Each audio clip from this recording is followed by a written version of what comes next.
Livro de Tiago, ou epístola, né? Uma carta, perdoe-me, de Tiago, capítulo 2, a partir do verso 14.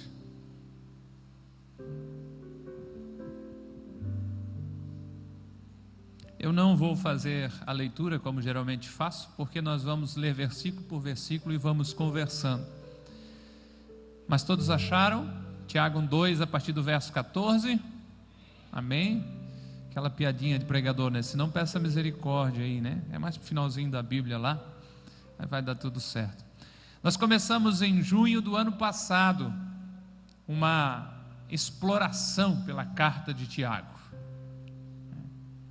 E esta é a 5ª vez que nós vamos meditar nela, olhar para cada verso, procurar explorar as verdades que ali tem, procurar ver onde a gente pode aplicar esta verdade à nossa vida. E o meu pedido a você é de que anote, separe um tempo para meditar em casa, vá aos pequenos grupos e converse um pouco mais sobre esse assunto, que eu tenho certeza que vai ser bênção de Deus para a tua vida. Olha, a Bíblia é muito profunda, para você ter uma ideia, ela tem 1189 capítulos, 1189 capítulos, e nós já investimos mais de 4 horas para olhar para 2 capítulos da palavra de Deus, e de uma forma não tão profunda. Você imagina quanta riqueza a gente tem na palavra de Deus, e eu tenho certeza de que você tem ela lá ao seu alcance, à sua mão, né? Pessoal, hoje, quase todos, às vezes até de criança, já tem lá um telefone inteligente, um smartphone. Dá para colocar uma Bíblia nele gratuitamente, ter à mão, facinho, né? E vai ser bênção de Deus, é muito importante.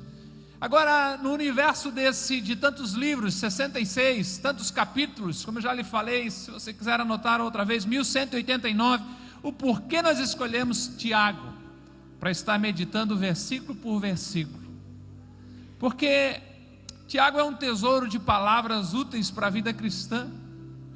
Tiago é um livro prático, considerado como Provérbios do Novo Testamento.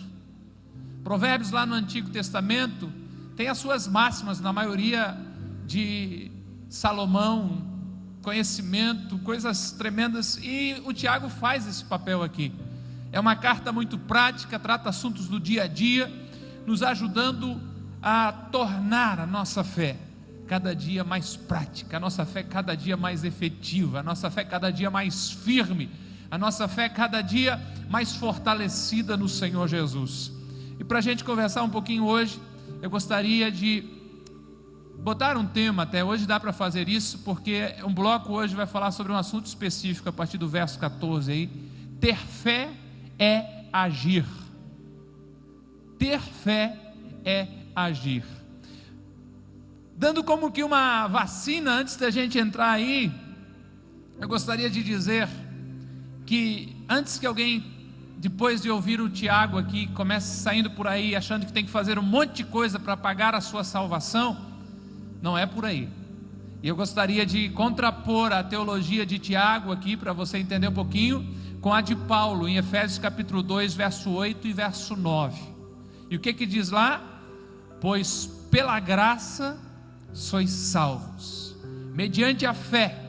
Isto não vem de vós, é dom de Deus, não de obras, para que ninguém se glorie. Vamos decorar esse texto? É facinho. Nós dois juntos aqui, né? Eu, você, mais o outro ali, você, vai dar, né? Porque pela graça sois salvos, mediante a fé. Isto não vem de vós, é dom de Deus, não de obras, para que ninguém se glorie. Pegou? Essa mente é uma bênção, né? Eu estou com a minha colinha aqui, né? Eu falo e olho para baixo aqui. Porque pela graça sois salvos, mediante a fé.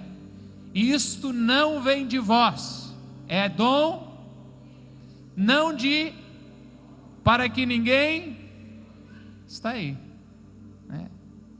Pois pela graça sois salvos, pela graça, dom imerecido de Deus, Graça, aquilo que vem de uma forma gratuita. Graça, algo que eu e você não merecia. E Paulo faz questão de dizer que é mediante a fé, de que não vem de nós, nem das nossas obras, mas é um dom, uma dádiva, um presente de Deus, né? E diz logo, não é de obras algumas, para que ninguém se glorie dizendo, fui salvo porque eu fiz isso. Agora, escute, a causa da salvação é a fé em Deus, mas Tiago vai nos dizer que a evidência da salvação é uma fé que gera obras. Uma fé que gera obras. Verso 14 está aberto aí, ele começa a dizer, não adianta ser um crentão teórico e um ateu prático. Meus irmãos, qual é o proveito se alguém disser que tem fé e não tiver obras? Pode acaso semelhante fé salvá-lo? De que adianta dizer eu tenho fé, mas não agir por ela? De que adianta apenas ouvir, mas não praticar? De que adianta dizer que crê, mas não mudar os hábitos e a forma de ação? Se a fé que eu tenho não me fizer levantar da cadeira e fazer alguma coisa para ajudar alguém, para evangelizar, para ofertar, para demonstrar amor, será que esta fé é suficiente para que eu alcance a salvação? Será que esta fé é verdadeira? A fé que Tiago propõe para mim e para você é uma fé que reage à dádiva de Deus. Leandro, se eu te disser que eu vou te dar R$50, você crê nisso? Tem certeza que eu vou te dar? Pela fé. Então me arruma 5 aí agora. Quando a gente crê de fato de que Jesus morreu por nós, sendo nós ainda pecadores, o irmão Tiago vai dizer de que ao receber essa fé, foi só um exemplo, tá? Não te folga. Ao receber essa fé, eu preciso dar uma resposta com as minhas ações. Não são as minhas ações que vão me garantir salvação, mas o irmão Tiago vai explicar em todos esses capítulos, e o assunto hoje é esse. Vai mostrar que como fruto dessa fé que eu tenho, eu sou empurrado a agir, eu sou levado a agir. A nossa fé em Cristo precisa nos levar a viver de tal forma que prove que esta fé é real. Não é uma fé mental, não é uma fé de repetição de palavras, mas é uma fé que se torna real a cada dia que eu vivo. Verso 14, ele se repetindo, meus irmãos, que proveito se alguém disser que tem fé, mas não agir por essa fé. Será que alguém que vive dessa forma, será que essa fé é suficiente? É isso que Tiago está questionando. Eu digo, eu tenho fé que Deus vai me salvar, mas eu não tenho fé para agir da forma como a Bíblia propõe. Será que essa fé pode salvá-lo? Até onde nós iríamos em nome da nossa fé? O que nós estaríamos dispostos a fazer pelo que nós dissemos acreditar? Será que a nossa fé é mais ou menos uma fé de plateia? Uma fé de que só concorda à distância? Uma fé que fica observando e percebendo e olhando? É provável que você já ouviu essa história, mas disse de um grande equilibrista estar a passar de um prédio para o outro simplesmente por cima de um cabo de aço. E como quase todo equilibrista usava uma vara para estar atravessando, um grande bastão, e ela lhe dá o equilíbrio. Mas ele está a provocar o público, de repente ele pergunta, vocês creem que eu posso atravessar sem o bastão? E a plateia, todo mundo lá embaixo, pá, nós cremos. E o homem consegue a façanha de atravessar. E o homem propõe um desafio ainda maior, se vocês creem que eu posso atravessar com um carrinho? E o pessoal fica um pouco mais desconfiado, mais em silêncio, observando tudo, até que um jovem lá, dizendo, eu creio. Ele propõe, então vem cá, sobe e sente no carrinho aqui que eu vou atravessar com você no carrinho. E é lógico que a brincadeira acaba, porque daí agora esta fé precisa ganhar ação, porque agora essa fé precisa entrar em ação. Eu creio em Jesus Cristo, mas o que eu faço? No verso 15 ele começa a chamar a atenção para um fato muito interessante. Deus me chamou e chamou você para abençoar, certo? E ele começa a propor dizendo assim: olha, se a nossa boca, a nossa língua não trabalhar unida em cooperação com a nossa mão, que proveito vai existir nisso? E ele pega um exemplo bem simples. Ele diz: se um irmão ou se uma irmã estiverem carecidos de roupa e necessidade de alimento, e o verso 16 diz: e qual dentre vós, ou qualquer dentre vós disser, ide em paz, te esquenta, aquecei-vos e fartai-vos, sem contudo lhe dar o necessário para o corpo, qual é o proveito disso? A mesma capacidade que eu tenho de falar, eu preciso ter para agir. Reflita sobre isso. A mesma capacidade que eu tenho para falar, eu preciso ter para agir. Se eu disser para esse irmão: vai em paz, meu irmão, leva aqui um cobertor, leva aqui um alimento para matar a tua fome, esse irmão vai sair dali abençoado, sim ou não? Você vai sentir paz no coração, não é mesmo? Agora, se eu disser Deus te abençoe e não agir, como a bênção de Deus pode fluir se eu sou o canal? Como a bênção de Deus pode fluir se você é o canal? A pergunta de Tiago é: qual é o proveito disso?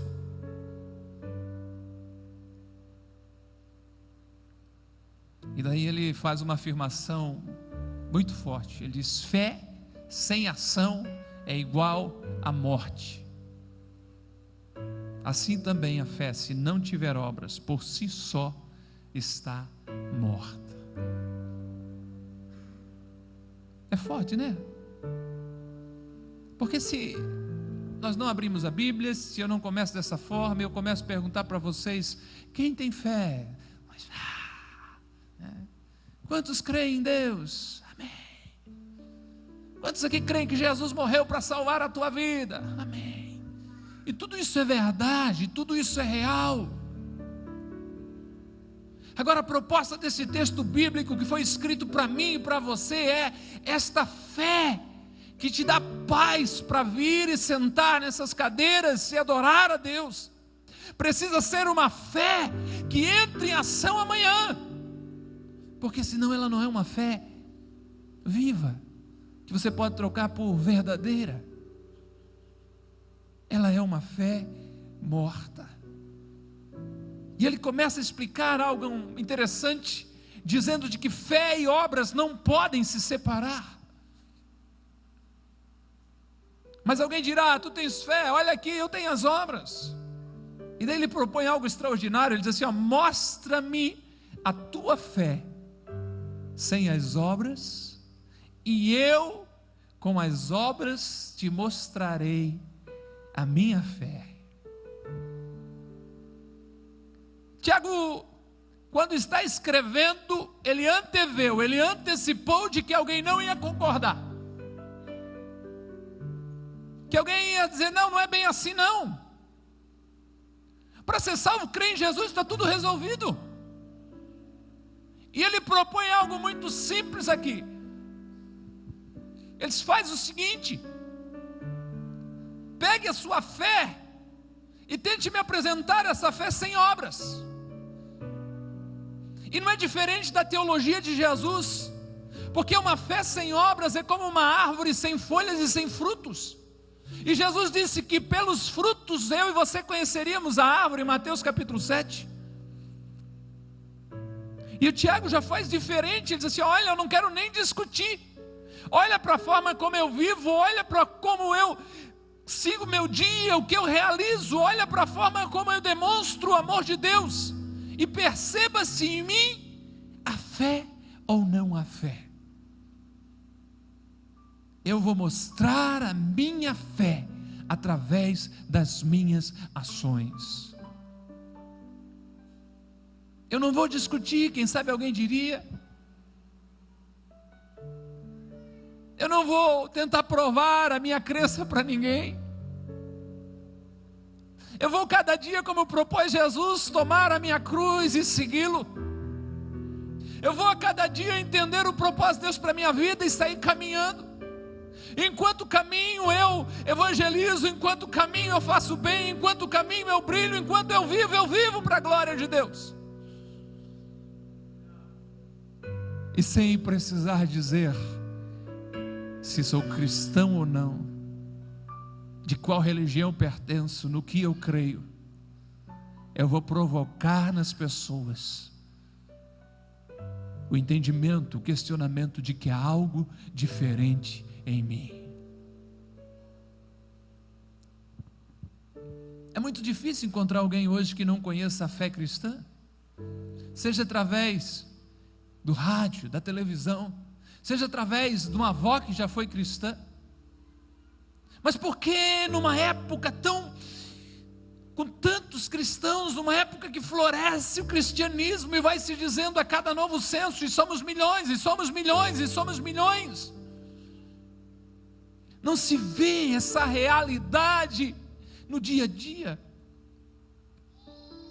Será que a cidade está melhor porque cresceu o número de evangélicos? O cristão, aquele que professa Cristo, aquele que segue a Jesus, ele tem como obrigação mostrar a fé dele através das ações que ele pratica. E está acontecendo algo muito triste. Essa semana eu conversava com alguns irmãos exatamente sobre isso.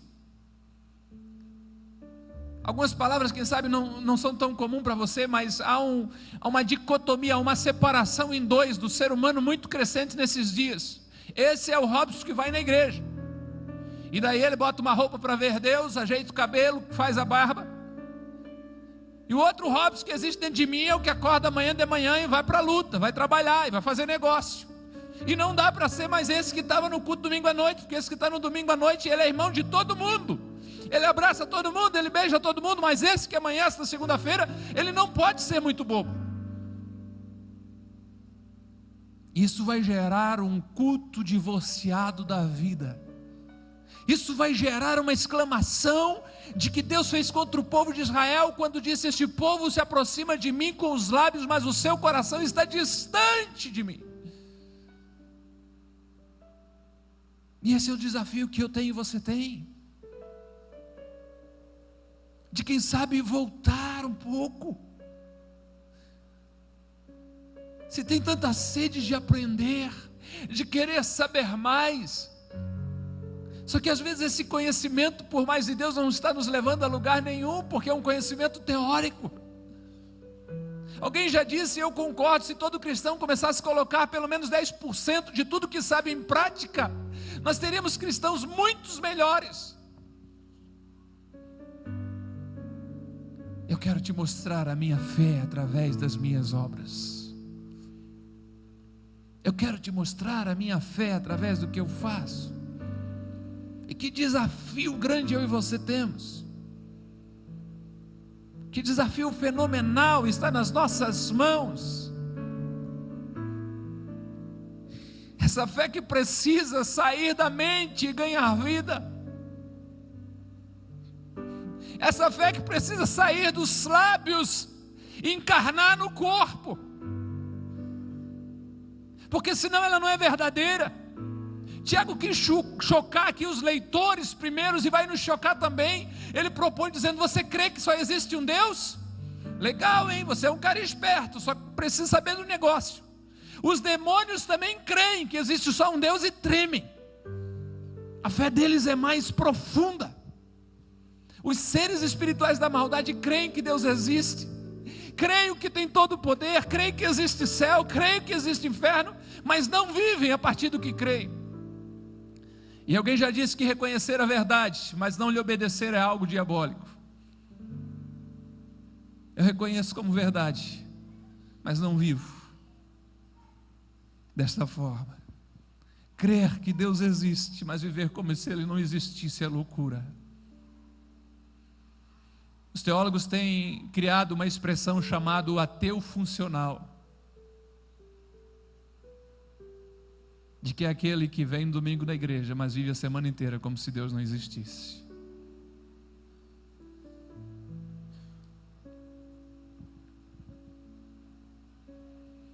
Domingo ele está na igreja, ele canta, ele levanta a mão, ele diz amém. Mas a fé dele não resiste às vezes nem até a meia-noite do domingo.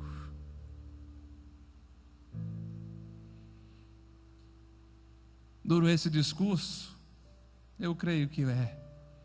Mas é a expressão da verdade? Eu creio que o é também. Deus tem nos chamado, pode ter certeza disso, para um tempo de lágrimas, para um tempo de arrependimento, para um tempo de contrição. O que eu e você precisamos de uma forma muito urgente é uma revelação da santidade de Deus, para que dessa forma a gente se enxergue o quanto pecador é. Nós estamos achando muito bom, porque você está muito melhor do que era antes de aceitar Jesus, você não bebe tanto, não é mesmo? Você já não fala tanto palavrão, você já não faz mais isso, não faz mais aquilo, o vizinho ainda faz, você é melhor do que ele. A proposta de Deus é aquele que você começou a boa obra, vai aperfeiçoar até o dia de Jesus Cristo. E o propósito dele é te gerar semelhante a Jesus. Pode parecer loucura para mim e para você, mas esse é o propósito de Deus na nossa vida. Eu preciso ser mais parecido com Jesus. Eu preciso me envergonhar de mim mesmo, você também. De parar o tempo daquelas mensagens de autoajuda, de Deus é com você, você vai vencer, você é a imagem de Deus. Isso é verdade, quando você reconhece primeiro de que Deus veio para salvar os pecadores, dos quais você é o principal, de que você precisa se viver constrangido, contrito, coração quebrantado na presença de Deus. Nós estamos querendo viver igual a qualquer pessoa que não conhece a Deus, mas você quer orar e ser ouvido por Deus, você quer ter a convicção de ter o nome escrito no céu. Ou seja, você quer uma série de regalias e tratamento privilegiado que a Bíblia diz que é teu direito, só que a parte dos seus deveres para com Deus, a gente faz de conta que não vê. Mas que bom que eu e você estamos nessa noite, porque quem tem ouvidos ouça o que o Espírito diz à igreja. É tempo de quebrantamento, é tempo de buscar o rosto de Deus, é tempo de desensacar, de desentulhar, quero te dizer, tirar os dons que estão guardados, desensacar como se fosse um instrumento e colocar em ação. É tempo de voltar a pedir lágrimas para Deus, para chorar. É tempo de voltar a sentir desejo de clamar arrependido na presença de Deus. É tempo de sonhar com uma revelação do sagrado, do divino, da glória de Deus, da majestade de Deus. É tempo realmente de dizer: Deus, ou o Senhor me transforma por inteiro, ou o Senhor me mata, mas eu não suporto mais esse homem pecador que existe dentro de mim. Uma fé viva, porque uma fé sem obras não é nada. Verso 20 ele diz: queres pois ficar certo, ó homem insensato, de que a fé sem obras é inoperante?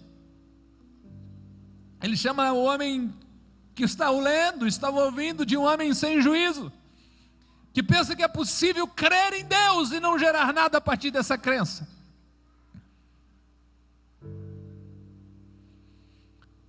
Preciso desenhar isso para você agora. Não estava nos planos, mas Jesus disse algo, de que ele era uma árvore, uma planta, uma videira, e ele disse que eu e você eram como os ramos que não pertenciam àquela videira, porque os ramos originários daquela planta era quem era nascido judeu. Chega no céu, questionem Deus sobre isso, mas Deus veio e fez um plano para um povo específico chamado judeu. Só que João começa o seu evangelho dizendo: olha, ele veio, Jesus, para os que eram seus, os seus não receberam. Quer saber de uma coisa? Todos quanto receberam, deu-lhes o direito de serem chamados filhos de Deus, a saber, os que creem no seu nome. Agora aqueles ramos, Israel, que rejeitaram o Messias, cederam espaço por um tempo, para mim e você, que a Bíblia diz que era um outro tipo de planta. Eu não conheço, mas diz que era um zambujeiro bravo. E só pelo bravo aí já dá a ver que é encrenca que nós éramos diante de Deus. Mas nós fomos agora, pessoal um pouquinho mais da roça lá vai entender, enxertados. Uma vez já fui ver, eles cortam uma ponta, a ponta do ramo às vezes assim, e a ponta do tronco de fora da outra forma, de forma que se encostem assim, e às vezes passam uma fita, e com o passar dos dias, aquele novo ramo se fixa ao tronco principal. E Jesus diz que Deus pegou eu e você, foi lá e encaixou dessa forma em Deus. E até aí parece que está tudo legal, porque agora a planta principal, o caule, que é Jesus, tem todos os nutrientes que nós precisamos. Elas estão vindo e passando por nós. Nós estamos ligadinhos em Deus, e por isso há uma alegria em nós, e glória a Deus, aleluia, vamos pular e vamos fazer festa. Mas o texto não para aí. Ele diz assim agora o seguinte: se este ramo, se esta vara que foi encaixada, enxertada no tronco principal, não der fruto, se esta fé em Jesus não gerar obras, meu Pai ordena que ela seja cortada e lançada no fogo. A fé precisa gerar. A fé precisa gerar ação, gerar obras. Fé inoperante é igual a fé que não existe, não verdadeira. E para aqueles cristãos que estavam lendo pela primeira vez, ele vai buscar dois exemplos. E o primeiro deles é Abraão. Quando em Gênesis, o primeiro livro da Bíblia, valeria a pena em casa dar uma olhadinha para isso, tem a sua fé provada. E ele diz no verso 21 aí, dizendo: não foi por obras que Abraão, nosso pai, foi justificado, quando ofereceu sobre o altar o próprio filho Isaque. A história de Abraão, o nascimento de Isaque, eu creio que vocês conhecem. Deus chega para Abraão e diz assim: ei, tem um desafio para você. Sai da tua terra, sai do meio dos teus parentes, sai da casa do teu pai, pé na estrada, para um lugar que eu ainda vou te mostrar, e olha, eu vou fazer de você uma grande nação, eu vou te abençoar, vai ser tudo alegria. E Abraão creu, botou o pé na estrada e começou a caminhar. Só que de repente começa a perceber uma coisa: a sua senhora está envelhecendo, e a promessa de ele ser o pai de uma grande nação não está acontecendo. Mas Deus prometeu, e esse homem tem fé, e ele age através da sua fé. E a idade vai passando, e Deus chama para ele e diz assim: agora eu quero te acrescentar um pouco de fé. Olha para a areia do deserto, quase não tem.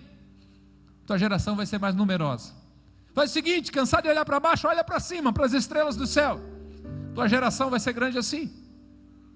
E esse homem crê, e esse homem continua andando com Deus. Quando esse homem está com 100 anos e a sua esposa com 99 anos, a irmã Sara engravida. E ela leva até um puxão de orelha do anjo, porque quando o anjo disse que isso ia acontecer, ela começou a rir. Uma velha vai ficar grávida, vai ter um filho? Como é que pode uma coisa dessa? E o nome Isaque, se você querer colocar no seu filho, se chama riso, porque ela diz: quem ouvir a história de uma mulher de 90 anos dando de mamar para um bebê vai rir, vai achar graça. Isaque, riso. O menino nasceu conforme a promessa de Deus, o menino está crescendo, está tudo maravilhoso. Como Abraão creu em Deus, saiu de uma terra que estava tudo certo, perto de família, perto de tudo, foi para uma terra distante, Deus o abençoou, quando parecia impossível, Deus lhe deu um filho, oh que alegria. O menino é um adolescente, e Deus chama Abraão e diz assim: olha, Abraão, fala, Senhor, que bom que você está falando comigo. Você é, filho? O negócio é o seguinte: pega o teu filho, Isaque, o teu amado filho, o teu único filho, porque Ismael era filho dele com a empregada, então considerava ali como o filho amado dele. Vai a uma montanha, um lugar chamado Moriá, bota o teu filho em cima de umas pedras, mata ele e toca fogo. E agora a fé? Foi legal brincar de fé até agora. Poxa, estava tão legal isso, né? Demorou um pouco, sofri, tá, mas e ainda daqui e dali, agora acabou a brincadeira, ficou muito estreito. A Bíblia diz que Abraão obedeceu. Nós vamos ver mais para frente na Bíblia que Deus detestava o sacrifício humano, nunca aceitou isso como oferta. Mas Deus queria provar a fé daquele homem. E a história vai dizer que no momento exato em que ele levanta o punhal para matar o seu filho, um anjo brada e diz: Abraão, Abraão, não faças tal, pois agora sei que tu temes a Deus. E diz que levantando a cabeça ele vê um cordeirinho preso entre os espinhos ali, e ele traz e oferece aquele sacrifício a Deus. Abraão creu em Deus, por isso Abraão age. E é isso que o irmão Tiago está dizendo. Olha, não foi por obras que Abraão, nosso pai, foi justificado quando ofereceu o seu próprio filho Isaque no altar. 22, se você percebe, você vê como a fé operava juntamente com as obras. Você percebe de que ele cria e como ele agia, de que ele acreditava e ele entrava em ação. Com efeito, foi pelas obras da fé que se consumou e se cumpriu a escritura, a qual diz: ora, Abraão creu em Deus, e isto lhe foi imputado, lhe foi colocado como justiça, e foi chamado amigo de Deus. Aqui há algo que você precisa entender: salvação pela fé. Abraão creu em Deus, mas por ter crido em Deus, Abraão agiu. Se Abraão não agisse, quem sabe nós não estávamos contando a história de Abraão hoje. Abraão creu, isso foi colocado na conta dele como justiça, foi tornado juntos. É lógico, não são as obras que nos salvam, mas elas afirmam que a pessoa crê. Verso 24, ele diz: você verifica que uma pessoa é justificada por obras e não por fé somente. Ele quer dizer é isso, de que quando se crê, você age. Quando você crê de que Deus é fiel, você se entrega. Será que você crê realmente em Deus? Por que não abriu mão de algo ainda e colocou na mão de Deus? Percebe nessa noite que Deus te trouxe para te mostrar de que a tua fé está num nível muito pequeno e precisa ser elevada em Deus. Como uma fé de que crê, por isso age. Ele traz outro exemplo interessante. Você está acompanhando? Eu estou entrando no verso 25 desse capítulo 2 aí de Tiago. Ele traz um exemplo de uma prostituta chamada Raabe. Quem sabe vale a pena ir lá no começo da Bíblia, no 5º livro da Bíblia, Josué capítulo 2. Ele diz para nós de igual modo, quer dizer, como Abraão também não foi justificada por obras, a meretriz ou a prostituta Raabe, quando acolheu os emissários ou os espias e os fez partir por outro caminho, ele chocou um pouco mais ainda. Ele pegou um exemplo de que seria repugnado por qualquer religioso. E lembrou a história lá de Josué no capítulo 2, quando Josué envia 2 espias para ver Jericó. E eles entram para passar a noite exatamente na casa da prostituta Raabe. O rei descobre, manda vir procurar por tais homens. E quando eles vêm à porta, Raabe diz: não, realmente eu os recebi, mas eles partiram. Não sei por onde foram, mas se você andar rápido, você o encontra. Sabe por que ela fez isso? Ela cria de que Deus já havia dado a terra de Jericó, onde ela morava, para o povo de Israel. Sabe por que ela age dessa forma? Porque ela crê que o Deus de Israel é o Deus verdadeiro.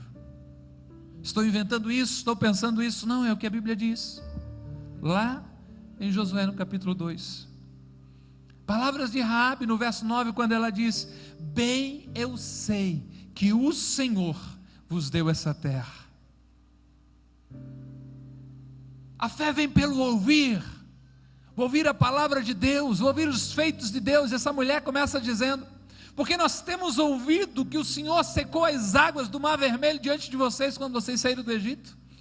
Nós temos ouvido o que vocês fizeram com 2 reis dos amorreus que estavam na frente de vocês, para lá do Jordão, como vocês destruíram. E quando nós ouvimos isso, o nosso coração se derreteu.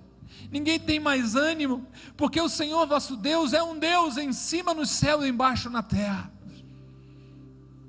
E essa mulher diz: eu agi por fé, eu espero uma recompensa disso. Quando vocês invadirem essa terra, lembre-se, protejam a mim, aos meus pais, aos meus irmãos, as nossas coisas.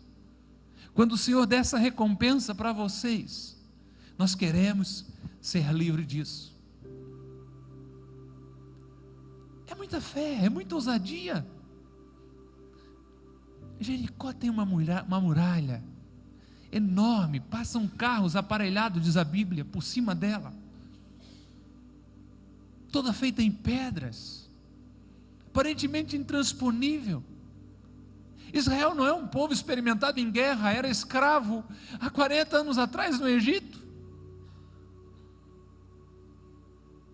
Mas essa mulher ouviu os feitos de Deus, e ouvindo os feitos de Deus, ela creu. E como ela creu, ela começa a agir a partir daí. Não foi assim também justificada Raabe, a meretriz, quando acolheu os emissários e os fez partir por outro caminho? Essa mulher foi salva junto com toda a sua casa. Essa mulher entra na galeria dos heróis da fé de Hebreus 11, o verso 31 diz: pela fé, Raabe, a prostituta, não foi destruída com os desobedientes, porque recebeu os espias em paz. Esta mulher, Raabe, entra na genealogia de Jesus Cristo.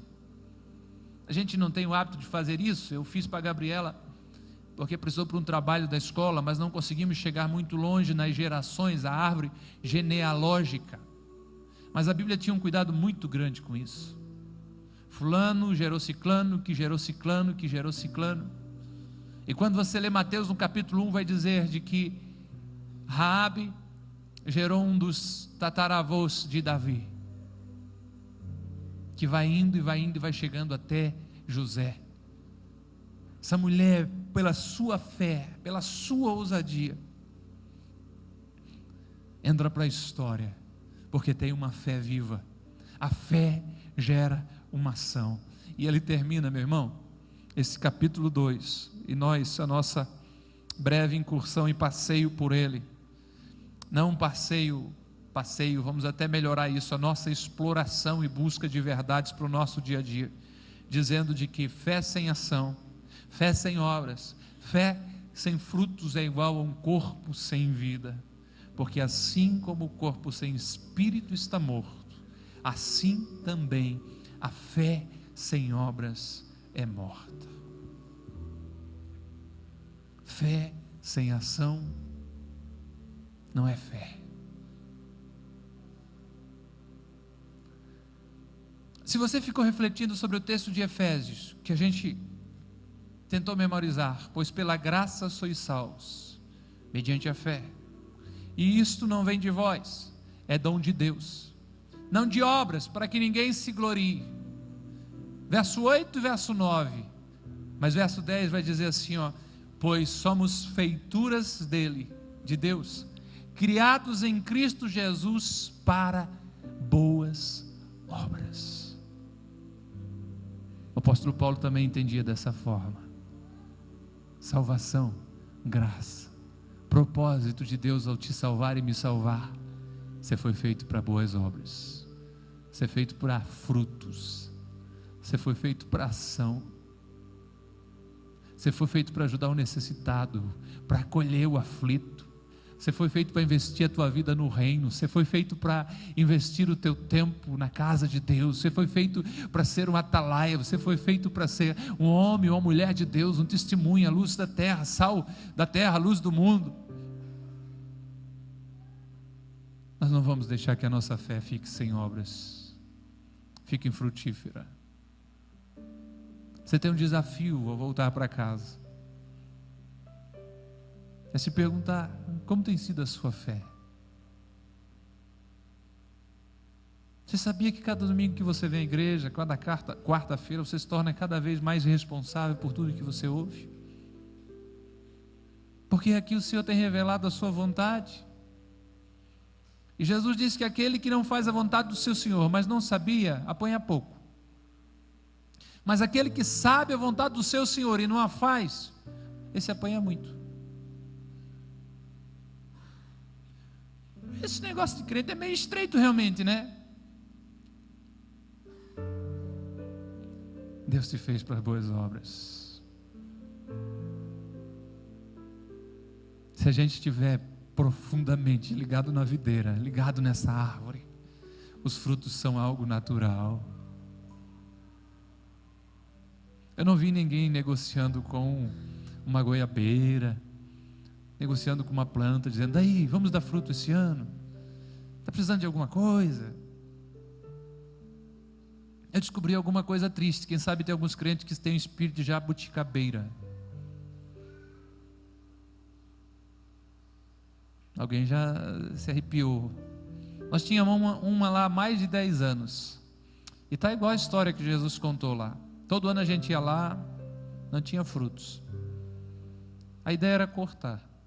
Surgiu alguém muito carinhoso assim, ó, enche ela de prego e dê uma surra nela. E ela gostou.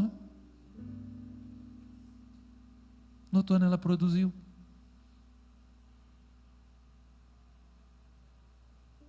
Nós não podemos fazer barganha com Deus. Não dá para você sair daqui pensando em fazer alguma coisa por medo. Não é esse o propósito. A ideia do texto e o meu propósito ao trazer para você é de que você entenda a essência do que é estar ligado em Jesus, do que é ter fé. É algo natural. Não adianta eu e você tentar sair fabricando boas obras. Nós não vamos resolver nada. Não adianta você sair desesperado agora anotando, atravessei 5 velhinhas, ajudei não sei quem, dei uma esmola para um cego. O texto está evocando, o texto está trazendo para mim e para você algo natural, dizendo assim, ei, analise a sua fé, se a sua fé em Deus não está gerando isso. Não tente gerar isso mecanicamente, mas tente consertar, examinar, introspectar, olhar para dentro de você e ver o que está de errado com a sua fé. Será que você realmente crê em Deus? Ou será que você está igual o moço lá? Pode atravessar, você consegue, mas agora senta no carrinho então, vamos lá juntos. Estou fora. A fé sem obras é morta. E as obras sem fé são mortas igualmente.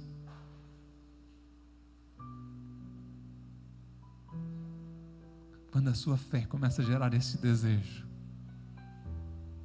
quando isso começa a gerar de uma forma natural em você.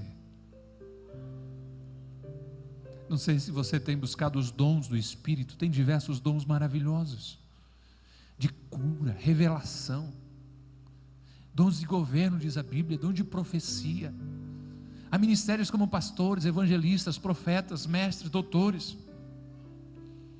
A Bíblia diz que há dons de governos, dons de ensino, são extraordinários, você deve buscar. Mas por que estou falando isso? Porque tem algo que você precisa desesperadamente buscar em Deus. Gálatas 5:22 diz que o fruto do Espírito é amor, alegria, paz, longanimidade, benignidade e bondade, fidelidade, mansidão e domínio próprio. Preste atenção em algo rapidamente. A Bíblia diz que é o fruto do Espírito, se referindo ao Espírito Santo. mas o Espírito Santo gera esse fruto em mim, em você. E toda questão de busca precisa ser: Deus, onde eu estou atrapalhando o Teu Espírito Santo de gerar esse fruto em mim?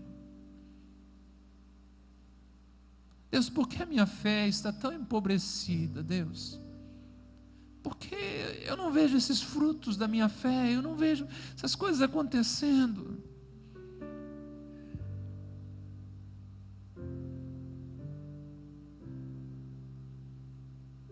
Prometa-me refletir um pouquinho mais. Troque, quem sabe, um programa preferido seu, que não seja o BBB, que esse não precisa nem trocar, esse desligue mesmo, né? Mas por um tempo de devoção diante de Deus. Diminua um pouquinho, quem sabe, o acesso às redes sociais. Ou quem sabe eu esteja falando para alguém tão atarefado: será que você precisa estar nessa correria louca do jeito que está?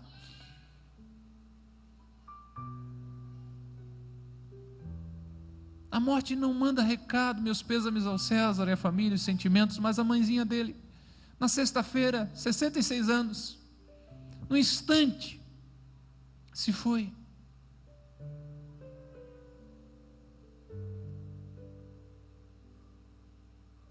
Será que quanto tempo eu e você ainda temos? Separe um tempo para estar refletindo sobre a sua vida, sobre a sua fé, sobre a sua jornada em Deus. Que Deus te ajude, esteja em pé por bondade, no nome santo de Jesus.